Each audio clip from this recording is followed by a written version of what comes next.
যেমন সারা বছর ব্যস্ত থাকে এই শিলিগুড়ি, তেমনি আরও একটি শহর সারা বছর ব্যস্ত থাকে, দুর্গাপুর। তো সেই দুর্গাপুরের পুজো কেমন হচ্ছে? দুর্গাপুরের উর্বশী সর্বজনীন থেকে আমার সঙ্গে অর্পণ রয়েছে সরাসরি। অর্পণ, কেমন হচ্ছে পুজো? দেখো, আমি এই মুহূর্তে দুর্গাপুরের উর্বশী সর্বজনীন যে পূজা মণ্ডপ সেখানে দাঁড়িয়ে রয়েছি এবং দিল্লির যে দুর্গিয়ানা মন্দির তার আদলেই তৈরি এই মণ্ডপ। বিভিন্ন প্রান্ত থেকে কিন্তু দর্শনার্থীরা তারা আসছেন। একদিকে চড়া রোদ্দুর, সেই চড়া রোদকে উপেক্ষা করেই কিন্তু দর্শনার্থীরা তারা আসছেন।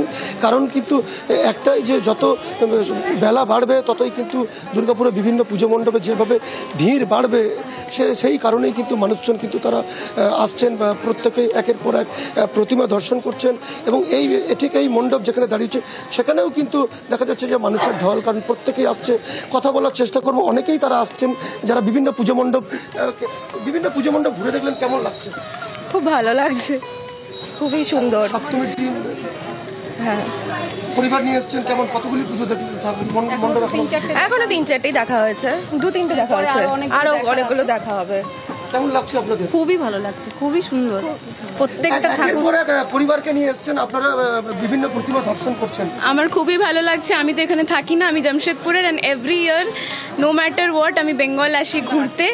আর খুবই ভালো লাগে, প্রত্যেকটা জায়গায় গিয়ে দর্শন করছি, মানে প্যান্ডাল হপিং যেটা আমরা বলি বেঙ্গলিদের, এটাই সব কিছু। তো খুবই ভালো লাগছে। এখনো 2-3টে ঠাকুরই দেখেছি, আরও দেখি।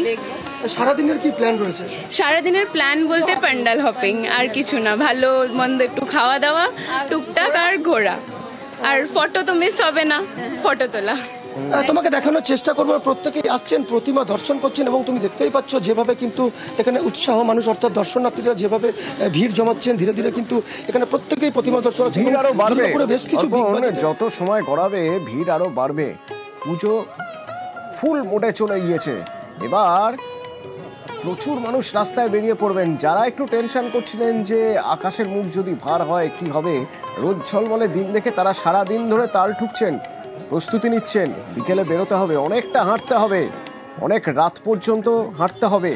আর সেই জন্য যত এই বিকেল গড়িয়ে সন্ধে হবে তত দেখা যাবে আরো বেশি মানুষ নেমেছেন রাস্তায়। আর সেই ছবি আমরাও দেখাবো আপনাদের সরাসরি।